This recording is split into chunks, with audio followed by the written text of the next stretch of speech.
Blandón. Gracias, Padre Blandón, por estar con nosotros. Muchas gracias, Ceci. Pues ya nos estamos acostumbrando a este programa los miércoles a las 12. Hoy queremos iniciar un tema nuevo, es las benditas almas del purgatorio. Vamos a primero ilustrar este tema en las Sagradas Escrituras. ¿Qué nos dicen las Sagradas Escrituras acerca de este tema? ¿Qué nos dicen los santos? Y luego, pues, tercero, ¿qué nos dice el magisterio de la Iglesia? ¿Desde cuándo se convirtió en doctrina de la Iglesia? Y también qué nos dice el catecismo. Y espero poder abordar hoy mismo el último tema, que sería por qué o de qué forma Dios me concedió este carisma especial para socorrer las benditas almas del purgatorio. Ese es el tema que más les quieren oír, por eso lo dejamos para lo último. Siempre cuando uno va a un banquete, a una comida, lo mejorcito se deja para lo último. Porque si no, pues, se van, ya les dieron, ya se fueron. Bien.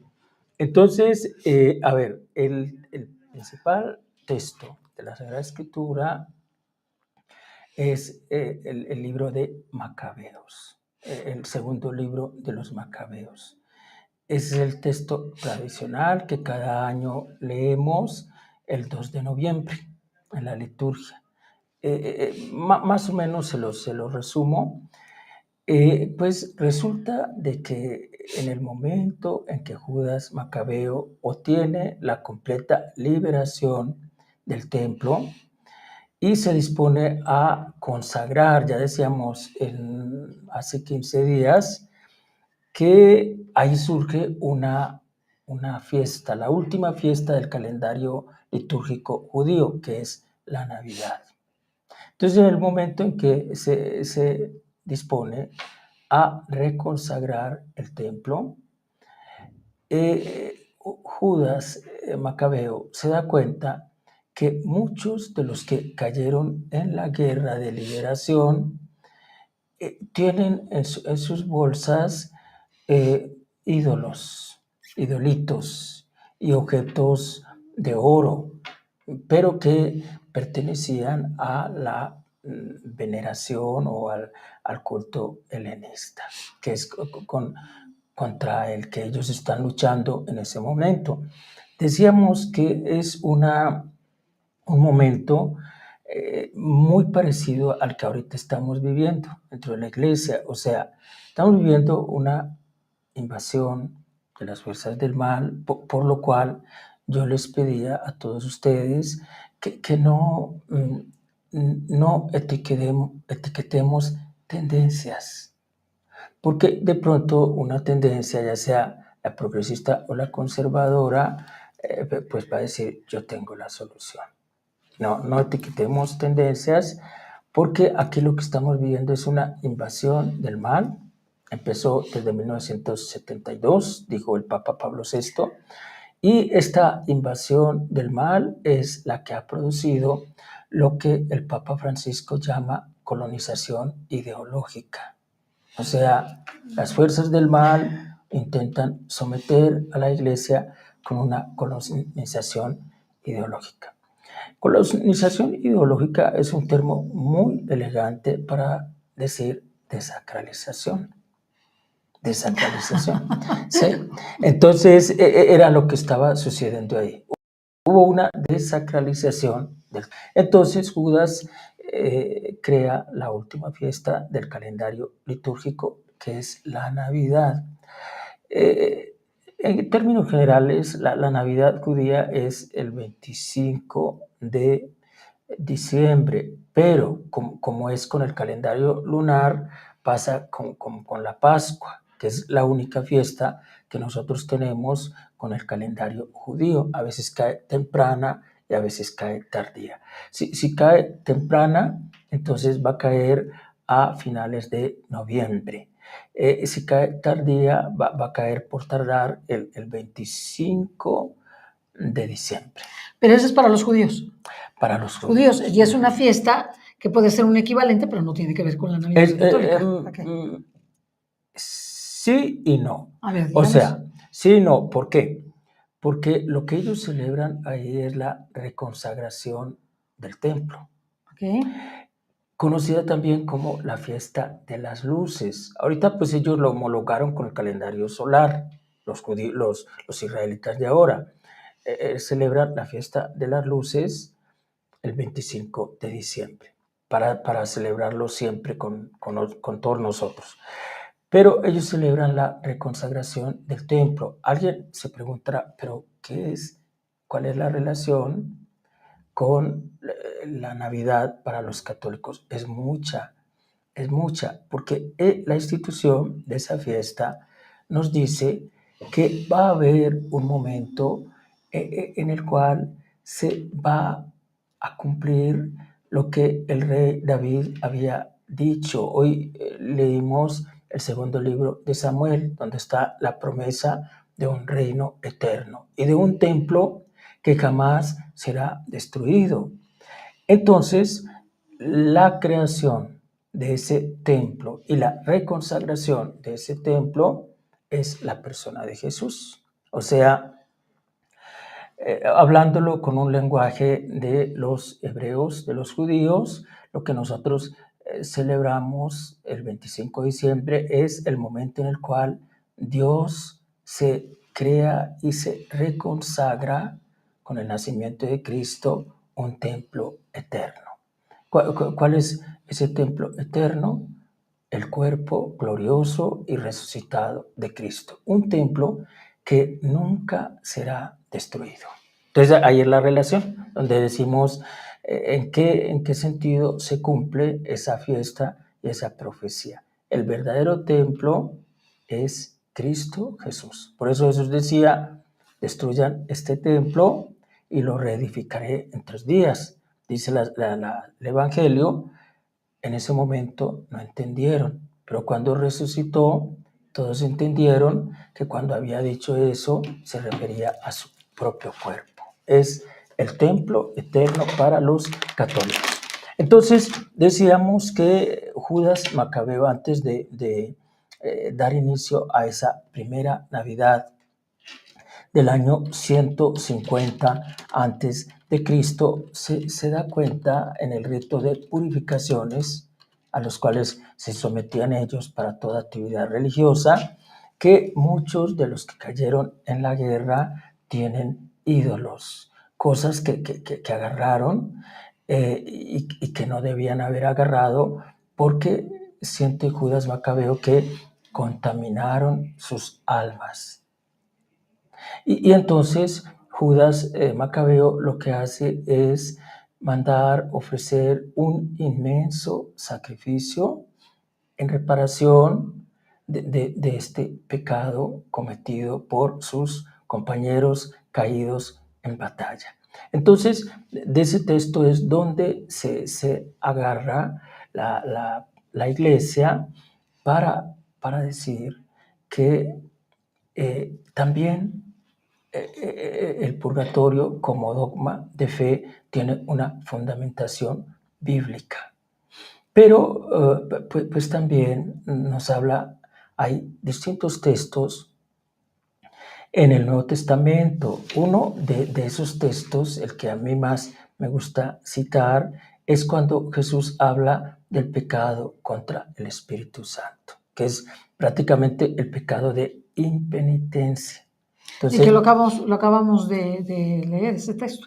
En las lecturas de la misa. En las lecturas de la misa. Hay un pecado que nunca será perdonado, dice Jesús, ni en esta vida ni en la otra. Cuando Jesús dice que no será perdonado ni en esta vida ni en la otra, quiere decir que sí hay algunos pecados que serán perdonados en la otra vida. Pero no podemos pensar que sean perdonados después de haber entrado en el cielo, porque en el cielo nada incompleto ni impuro puede entrar. El cielo es lugar de la perfección de Dios. Y para entrar allá hay que estar purificados y perfectos, tal y cual como el Señor nos creó antes del pecado original. Entonces, pues esa es la iluminación bíblica en la cual se basa la Iglesia para afirmar la doctrina de las benditas almas del purgatorio. Ahora, vamos a ver el purgatorio en la vida de los santos. Hay dos grandes, en general, todos los santos han tenido la compasión hacia las benditas almas del purgatorio, pero hay tres santos que quisiera citar porque se destacan en esta devoción y en esta misericordia espiritual. Es una de las 7 obras de misericordia espiritual. Dar cristiana sepultura a los difuntos, socorrer a las benditas almas del purgatorio, orar por los vivos y por los difuntos. Entonces, la primera, o el primero, San Nicolás de Tolentino. San Nicolás de Tolentino es un santo agustino y pertenece a ese periodo entre 1150, 1200, casi la época de San Francisco de Asís. Es un santo agustino y él le toca vivir el periodo de la Iglesia del Concilio de León. Concilio de León en el año 1143. Concilio de León. Este Concilio de León reafirma la devoción, la caridad y la fe de la Iglesia en las benditas almas del purgatorio. Entonces, pues San Nicolás de Tolentino, pues él trata de poner en práctica todas las enseñanzas del concilio y dedica prácticamente toda su vida a orar por las benditas almas del purgatorio. Hay muchos episodios de la vida de él donde distintas personas van y le piden la limosna de la oración. Eso es muy bonito. A mí me gusta mucho usar ese término. Tenemos que ser compasivos, no solo hacia los de esta tierra, sino a los de la otra, y darles la única limosna que nos aceptarían, la limosna de la oración. Pero la gran enseñanza de San Nicolás de Tolentino es que lo que más ayuda a las benditas almas del purgatorio son la celebración eucarística. ¿Por qué la celebración eucarística? Porque es que la celebración eucarística es el sacrificio incruento de nuestro Señor, que no por ser incruento. Incruento quiere decir que se renueva, pero ya no de una manera sangrienta ni cruel, pero igualmente válido. Todos los días en la celebración de la Santa Misa. Entonces, por eso a él lo representamos sobre lo que la forma como tradicionalmente representamos el purgatorio, así como lo están viendo ahí en la pantalla, pero él está por encima en una nubecita volteando el cáliz con su vestido antiguo, la que llamamos la pianeta, no era la casulla, sino la pianeta, y derramando la preciosísima sangre de nuestro Señor Jesucristo sobre las benditas almas del purgatorio. Es la forma para decir que él todas sus misas las dedicaba a socorrer las benditas almas del purgatorio. Ahora, una santa que es la clásica santa de las benditas almas del purgatorio y que es la santa que escribe un pequeño tratado de las benditas almas del purgatorio, un tratado que ha contado con el apoyo total de la Iglesia. y que ha sido citado por numerosos santos, así como el Tratado de la Verdadera Devoción. Así, numerosos santos citan el pequeño tratado de las benditas almas del purgatorio de Santa Catalina de Génova, que lo pueden encontrar ustedes en la librería espiritual, en Azcapotzalco, Clavería. Ahí encuentran ese pequeño librito, Tratado de las benditas almas del purgatorio de Santa Catalina de Génova. Bien, yo me he leído muchas veces ese librito. ¿Es chiquito? Es un librito chiquitito.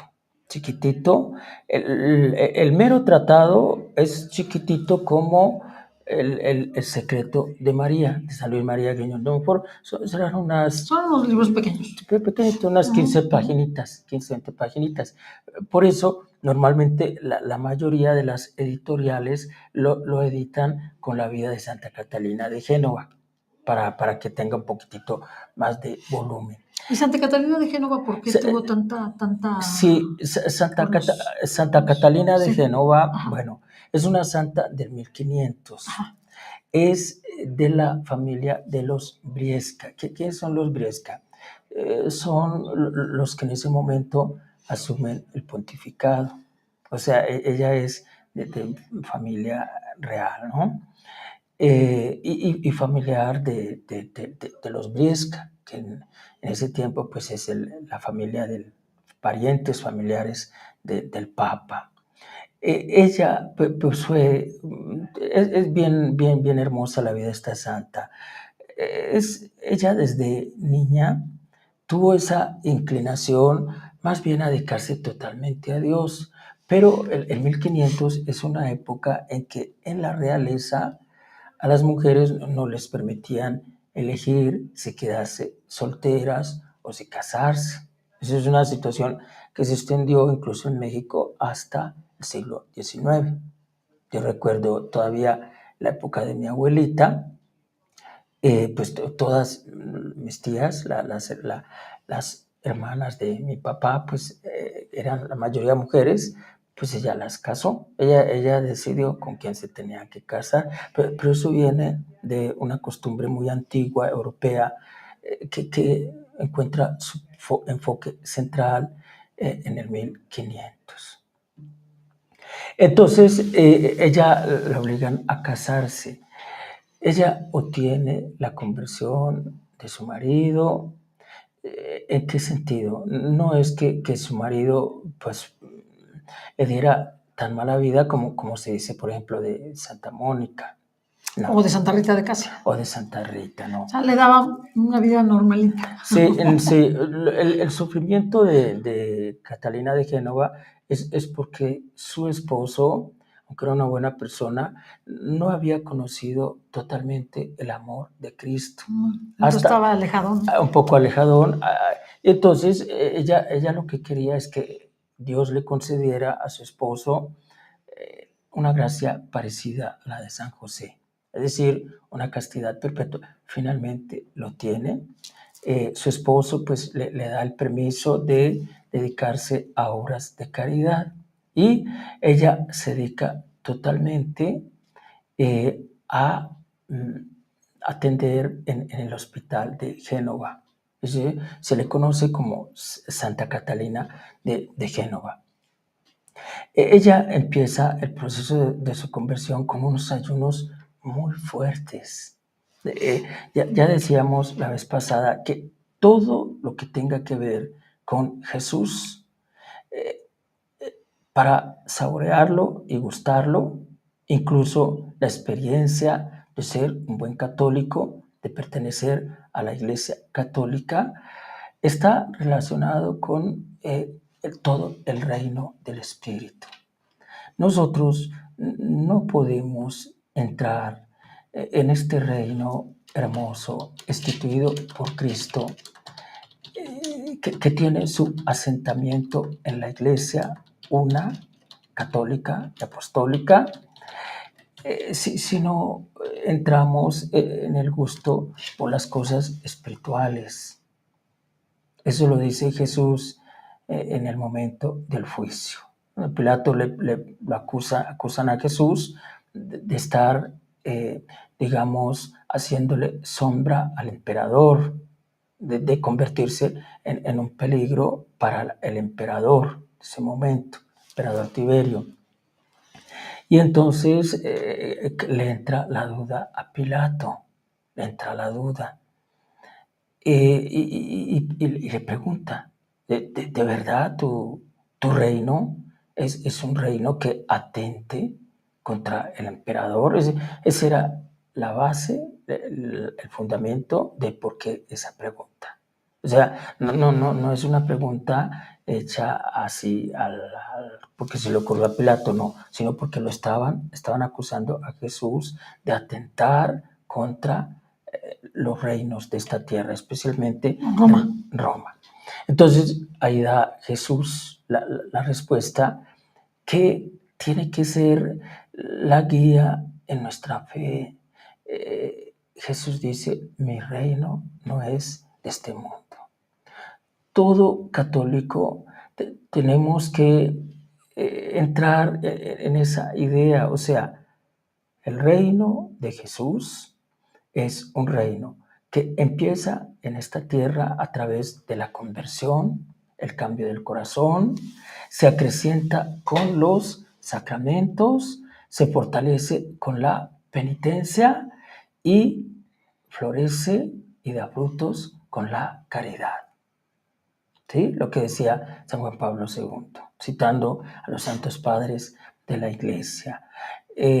Todo lo que pedimos lo pedimos con la oración, lo obtenemos con el ayuno y lo recibe la caridad.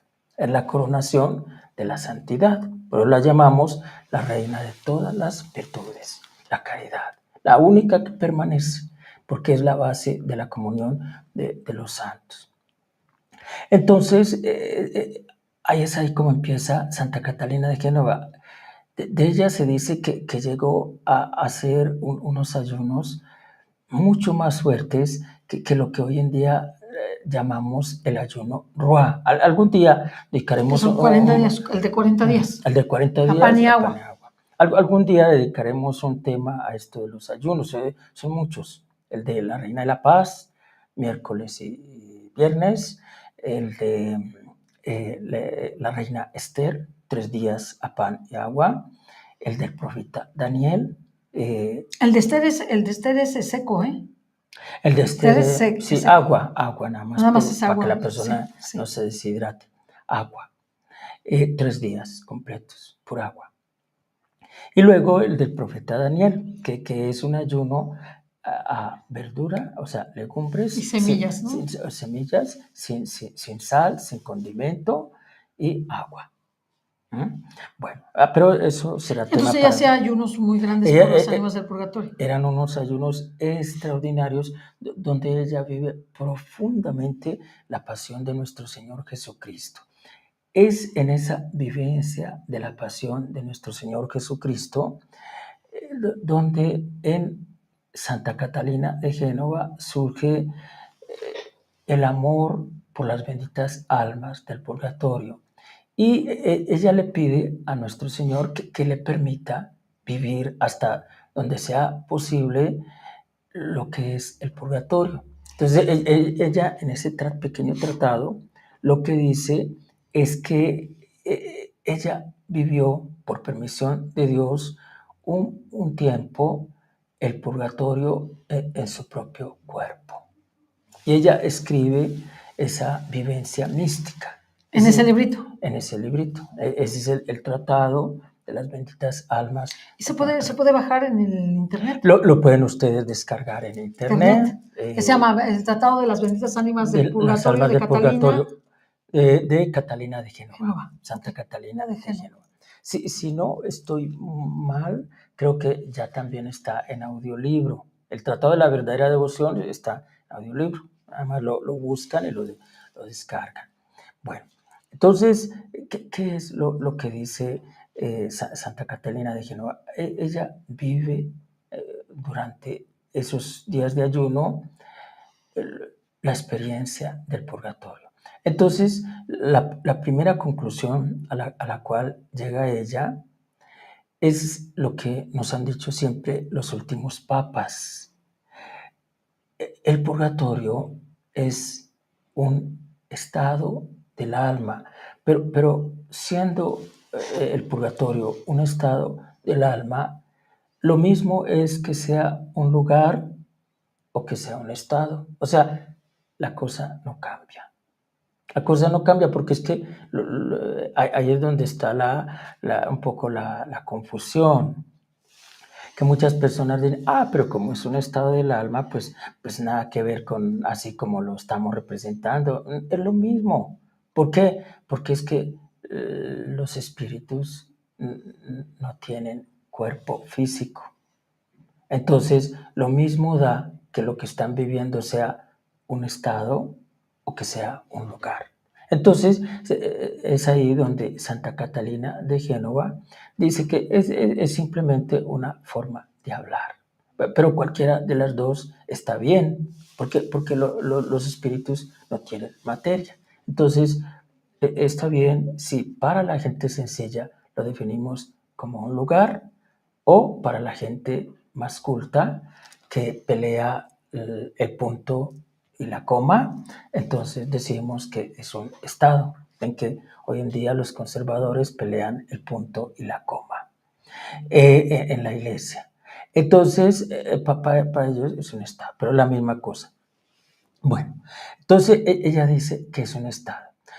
Ahora, ¿qué es lo que diferencia ese estado del alma allá después de la muerte al estado del alma en esta tierra? Porque también en esta tierra podemos fluctuar de estado de gloria a estado purgante, o hay almas que ya desde esta tierra, como nos lo ha enseñado la Reina de la Paz, son demonios humanos.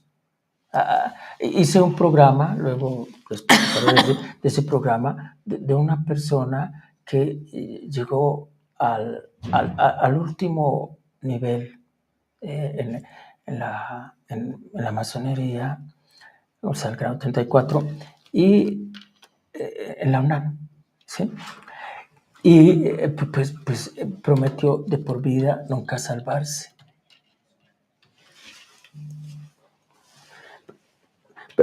Prometió de por vida nunca ir al cielo. A ver. ¿Sí? Nunca salvarse. Entonces, pues no hubo fuerza humana ni divina que me permitiera arrebatar esa alma a Satanás. Yo recuerdo, estaba faltaban 2 días para que se muriera. ¿Quién era? Es un fiel de mi anterior parroquia. O sea, un fiel, pero era varón.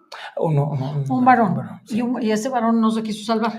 No se quiso salvar, porque él había hecho unos pactos de con el diablo. Entregar su alma al diablo. O sea, entonces, escribió en su testamento que por favor no permitieran la entrada del sacerdote y que por favor no lo fueran a llevar a la iglesia. Eso es lo que se llama la impenitencia final. O sea, es un pecado contra el Espíritu Santo. Él entró se condenó porque se quiso condenar. Entró en el pecado de impenitencia. Bueno, entonces no pude hacer nada. No pude hacer nada. Los familiares, unas horas antes de que falleciera, mandaron decir con el pariente lejano, que era el único que iba a la iglesia, no, es voluntad de él, que su alma ya le pertenece al demonio, porque él se la entregó hace mucho tiempo y firmó y todo, y no hay sino que esperar que se muera para que se vaya al infierno. Pero él no podía haber dado marcha atrás, sí podía, por su libertad, sí podía. Sí podía, pero es que ese es el problema. Mire, ese es el problema con la situación del pecado. Nos enseña Jesús, cada pecado repetitivamente hace más difícil la conversión.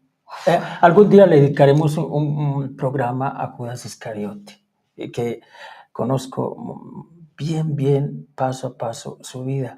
Ese es el típico caso del pecado de impenitencia. O sea, es una vida que empieza al mismo nivel de los otros 11, pero mientras los otros 11 van creciendo, los otros 11 apóstoles, van creciendo todos los días en la virtud y se van alejando del pecado y de los espíritus malos y de la maldad, él se va descomponiendo cada día más y más y más. Se va endureciendo. Se va endureciendo hasta llegar al último instante de su vida, prácticamente con una situación total de impenitencia. El problema no es que él se haya ahorcado.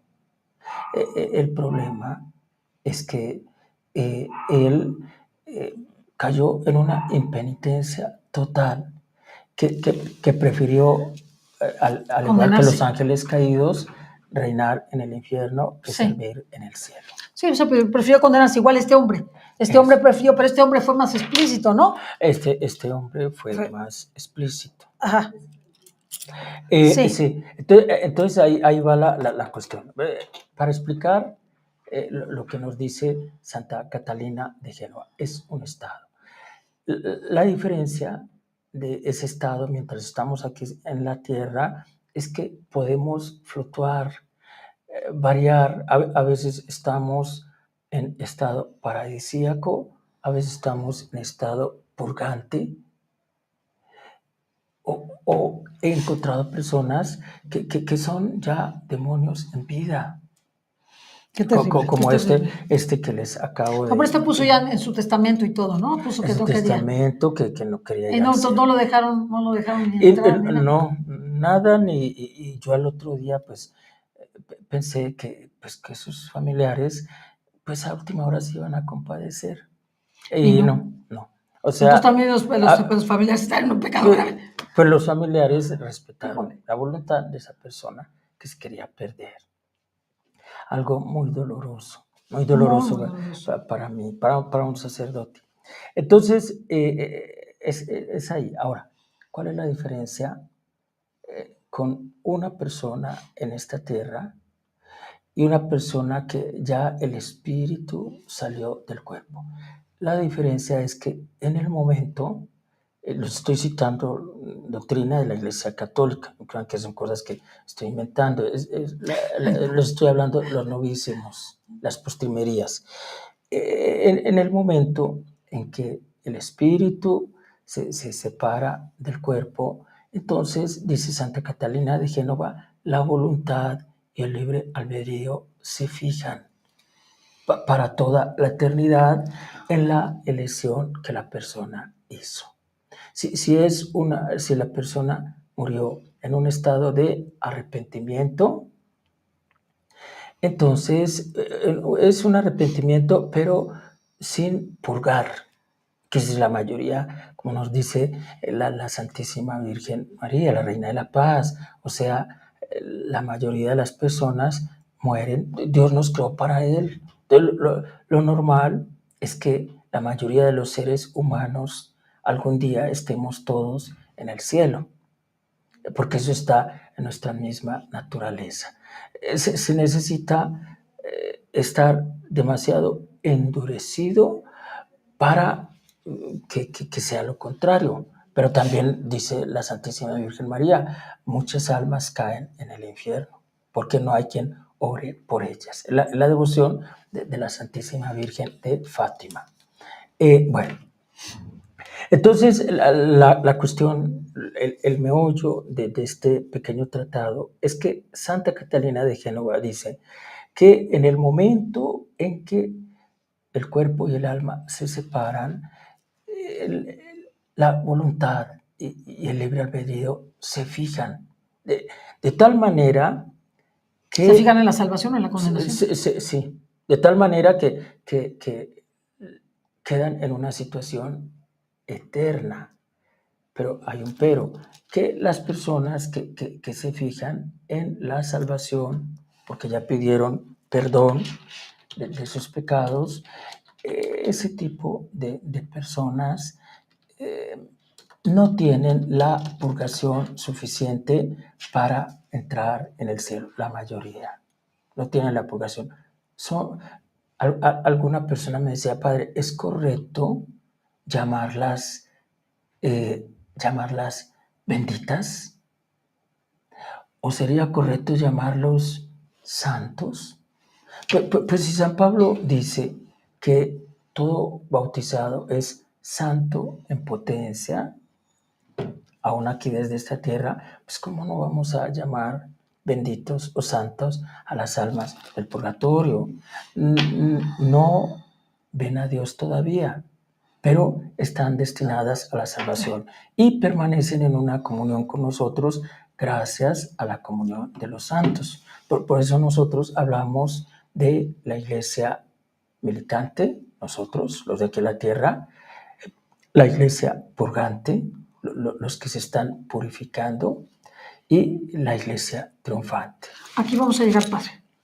Aquí vamos a llegar. Tenemos mucho que tratar, es un tema súper, pero no piensen que tenemos que tratarlo rápido, ¿verdad? Que están acostumbrados a un ritmo de rápido, rápido. No.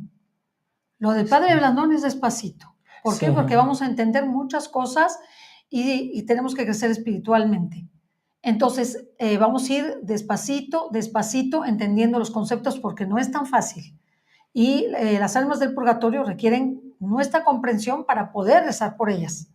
Entonces, nos faltó un santo porque decíamos que era... el Padre Pío de Petrelcina, y sobre todo algo que se están ustedes preguntando, ¿cómo socorrerlas? Ahí en el link va a aparecer la forma como nosotros ayudamos a las benditas almas. ¿Me lo pueden poner? ¿Me lo pueden poner por favor, el cintillo ok, ahí están.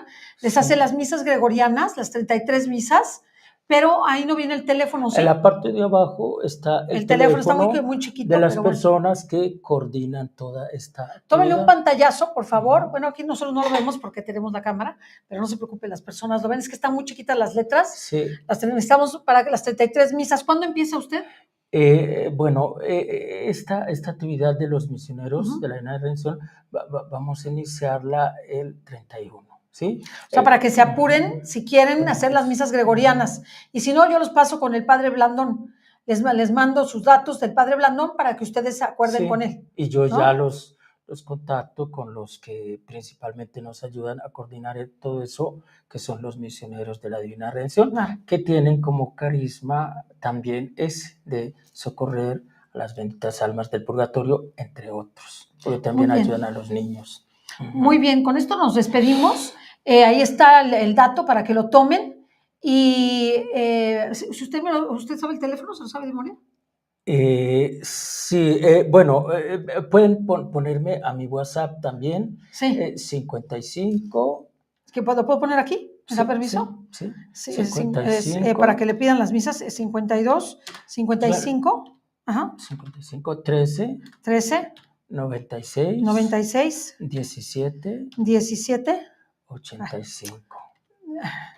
1785. Aquí se los mando. Sí, okay. Entonces ya se comunican y yo los pongo en contacto con ellos que coordinan toda esta actividad. Para que puedan hacer ustedes las misas gregorianas. ¿Nos quitas el banner, por favor?